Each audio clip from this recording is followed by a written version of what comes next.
Je suis une femme de 45 ans et ce que je vais raconter peut te sembler confus, voire perturbant. Mais la vie est complexe et pleine de nuances. Les émotions, bien souvent, ne suivent pas les règles que nous croyons connaître. Tout a commencé de manière innocente, comme tant d'histoires qui se transforment. Moi, une femme mûre, en paix avec ma vie et mon fils, un jeune homme de 19 ans plein d'énergie, de passion et de questions sur le monde. Notre relation, qui jusqu'alors avait été chaleureuse, familiale et sans prétention, était sur le point de prendre un tournant que je n'aurais jamais imaginé. Andrés était mon fils et je l'avais toujours vu comme mon fils préféré. Pendant des années, il avait été une partie de ma vie, m'accompagnant dans les réunions de famille, les célébrations et les petits moments quotidiens. Je n'aurais jamais imaginé qu'il puisse y avoir quelque chose de plus entre nous. Pour moi, il était toujours ce petit garçon curieux, plein de questions et d'inquiétudes, avec un avenir brillant devant lui. Mais quelque chose a changé, quelque chose qui a bouleversé tout ce qui avait été notre lien jusqu'alors. Nous vivions dans une maison modeste à la campagne, entourée de nature et d'une tranquillité qui aurait pu être le cadre idéal pour une vie normale. Mais à l'intérieur de ces 4 murs, une histoire se déroulait qui défiait toutes les normes de ce que nous considérons comme correct. Un jour, Andrés est revenu de l'université pour passer les vacances à la maison. Il y avait quelque chose de changé en lui. Ce n'était pas seulement la manière dont il parlait ou la confiance nouvellement découverte dans sa démarche, c'était une sorte de maturité que je n'avais jamais vue en lui auparavant et qui, d'une certaine manière, me déconcertait. Je me souviens de ce jour comme si c'était hier. Andrés était assis à la table de la cuisine, révisant quelques notes pour ses examens.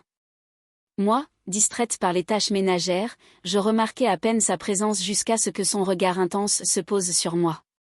C'était un regard qui n'était pas le même que celui de l'enfant que je connaissais. Je m'arrêtai, les mains encore humides d'avoir lavé la vaisselle, et je sentis quelque chose dans ma poitrine. Je ne savais pas exactement ce que c'était, malaise, curiosité, attirance. J'avais peur de penser à cette dernière option. Comment ça s'est passé ? Lui demandai-je, essayant de paraître décontracté, cachant toute trace de l'inquiétude qui commençait à germer en moi. Bien, dit-il, traînant les mots comme s'il cherchait quelque chose de plus à dire. Mais il y a quelque chose à quoi j'ai beaucoup pensé. Cette chose semblait flotter dans l'air entre nous. Je ne pouvais m'empêcher de sentir un nœud dans l'estomac. Il y avait quelque chose de différent dans la manière dont il me regardait, quelque chose que je ne savais pas comment gérer. « Qu'est-ce que c'est, Andrés ?»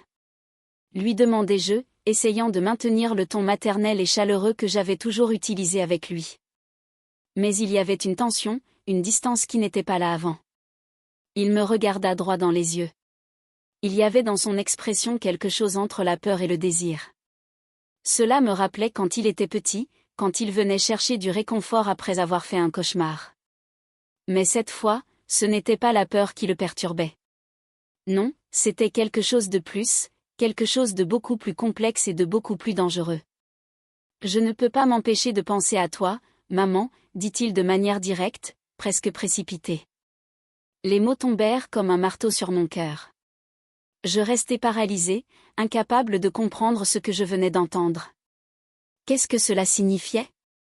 Que voulait-il me dire ? Andrés, commençai-je à dire, mais je ne savais pas comment continuer.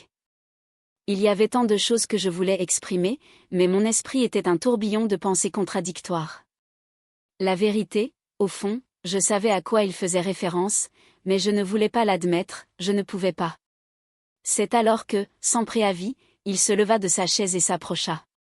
Il me regarda fixement, avant que je puisse réagir, il m'embrassa. Ce fut un baiser rapide, presque maladroit, mais chargé d'une force émotionnelle qui me prit par surprise. Mon instinct me dit de l'arrêter, mais quelque chose en moi resta immobile, sous le choc. Quand nos lèvres se séparèrent, je le regardai encore étourdi, le cœur battant rapidement. Andrés semblait tout aussi surpris par ce qu'il avait fait, mais il n'y avait pas une once de regret dans ses yeux, seulement du désir, quelque chose qui n'aurait jamais dû être là. Je ne savais pas quoi faire, je ne pouvais pas penser clairement. Je savais que nous avions franchi une limite qui n'aurait jamais dû être franchie, mais en même temps, il y avait quelque chose en moi qui ne pouvait pas nier ce que j'avais ressenti pendant cet instant fugace. Dans les semaines qui suivirent, la maison fut remplie d'un silence inconfortable. Andrés et moi parlions à peine de ce qui s'était passé, mais la tension entre nous était palpable. Chaque fois que nous nous croisions, je sentais cette étincelle, cette électricité que je n'avais jamais ressentie avec lui auparavant et qui me terrifiait autant qu'elle m'intriguait. Un après-midi, alors que nous étions dans le salon, il brisa le silence. Je ne peux pas m'empêcher de penser à ce qui s'est passé, m'avoua-t-il, la voix chargée d'émotion. Je ne sais pas ce qui m'arrive, mais je sais que je ne peux pas continuer à l'ignorer. Je ne pouvais pas non plus continuer à l'ignorer. Bien que je sache que ce que je ressentais était mal, il y avait une partie de moi qui se sentait vivante pour la première fois depuis longtemps.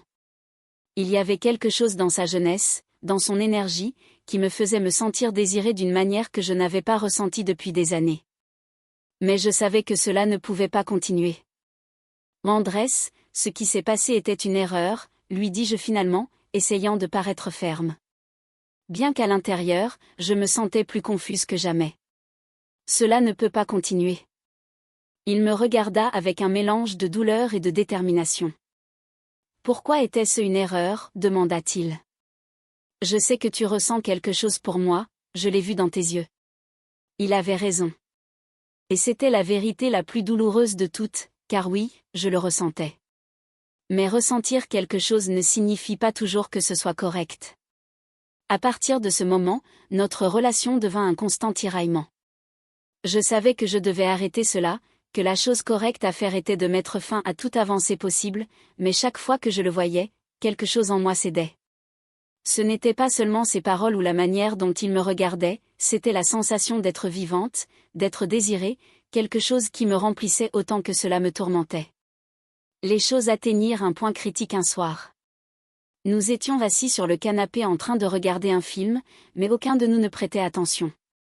Je sentais son regard sur moi et je savais à quoi il pensait. Je pouvais sentir la tension dans l'air, le désir presque palpable qui nous entourait. « Qu'est-ce que nous faisons ?» demandai-je dans un murmure, plus pour moi-même que pour lui.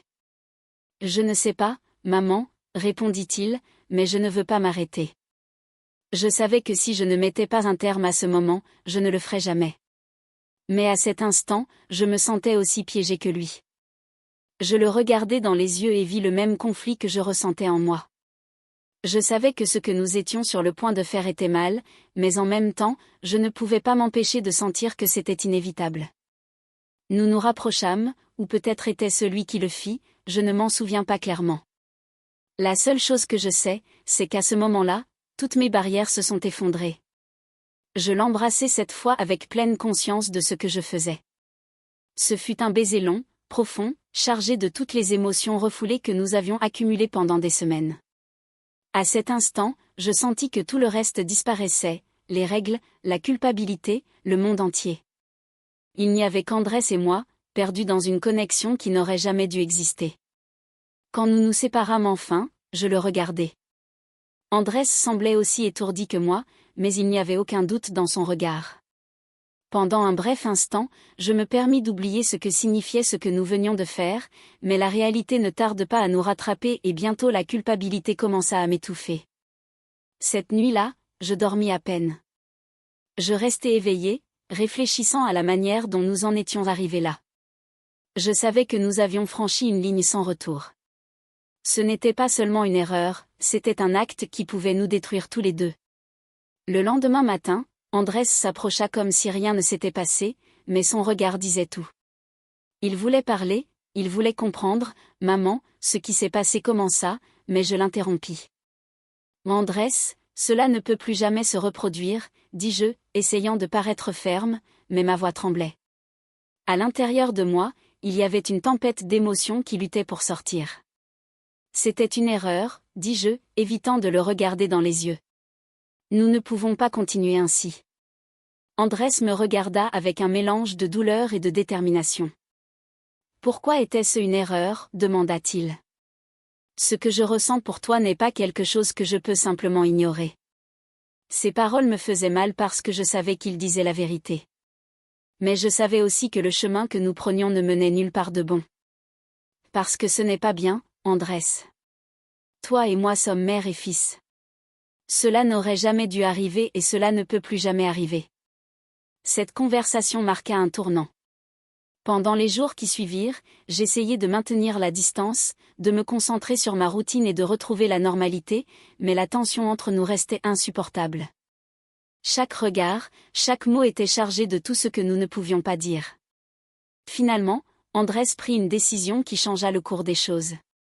Un après-midi, il me dit qu'il retournerait à l'université plus tôt que prévu. « Je pense que nous avons besoin d'espace, maman, pour nous deux, dit-il. » Je ne tentais pas de l'arrêter parce que je savais qu'il avait raison. Je le vis partir le cœur lourd, sentant que je perdais quelque chose que je n'aurais jamais dû désirer en premier lieu. Les jours passèrent, puis les semaines, et peu à peu, la vie reprit une sorte de normalité. Mais l'absence d'Andrés était comme une blessure qui ne cicatrisait pas. Je m'accrochais à mon travail, à mes routines, essayant de combler le vide qu'il avait laissé. Un jour, alors que je faisais les courses, mon téléphone vibra. C'était un message d'Andrés. « Maman, j'ai besoin de te parler. Peut-on se voir ?» Je sentis un frisson. Des mois s'étaient écoulés depuis la dernière fois que nous avions parlé, bien que j'ai essayé d'enterrer tout ce qui s'était passé, je savais que rouvrir cette porte était dangereux. Mais je ne pouvais pas l'ignorer. J'acceptais de le rencontrer. Nous nous vîmes dans un café discret, loin des regards curieux. Quand je le vis entrer, il semblait différent. Il avait mûri, mais sur son visage, on pouvait encore voir des traces du jeune homme qui avait quitté la maison des mois auparavant. « Merci d'être venu, » dit-il, brisant le silence qui régnait entre nous. Je me sentais tendue, mais j'essayais de rester calme. « Qu'est-ce que tu veux, Andrés ?» Il prit une profonde inspiration, comme s'il rassemblait ses forces pour ce qu'il allait dire. « J'ai beaucoup réfléchi à tout, à nous, à ce qui s'est passé. Et même si cela me fait mal, je sais que tu avais raison. Ce n'est pas bien. » Ces paroles me prirent par surprise. Je m'attendais à une dispute, à une insistance, mais ce que je trouvais fut une maturité que je n'avais jamais vue auparavant. « Ce que j'ai ressenti pour toi était réel, » continua-t-il, « mais je sais que nous ne pouvons pas vivre avec cela. Tu mérites plus, je mérite plus. » Mes yeux se remplirent de larmes. Andrés n'était plus le même jeune homme impulsif qui m'avait embrassé des mois auparavant. Il avait réfléchi, il avait grandi, bien que cela me fasse mal, je savais qu'il avait raison. Nous parlâmes pendant des heures, non seulement de ce que nous avions vécu, mais aussi de la manière de continuer. À la fin, nous nous dîmes au revoir avec une longue et émotionnelle étreinte. Nous savions tous les deux que c'était l'adieu définitif à ce qu'avait été notre histoire. Sur le chemin du retour à la maison, je ressentis un mélange de paix et de tristesse. Je savais que nous avions pris la bonne décision, même si ce n'était pas la plus facile. Parfois, l'amour ne suffit pas. Il y a des limites qui ne doivent pas être franchies et apprendre à lâcher prise, aussi douloureux que cela soit, est parfois la plus grande preuve d'amour que nous puissions donner.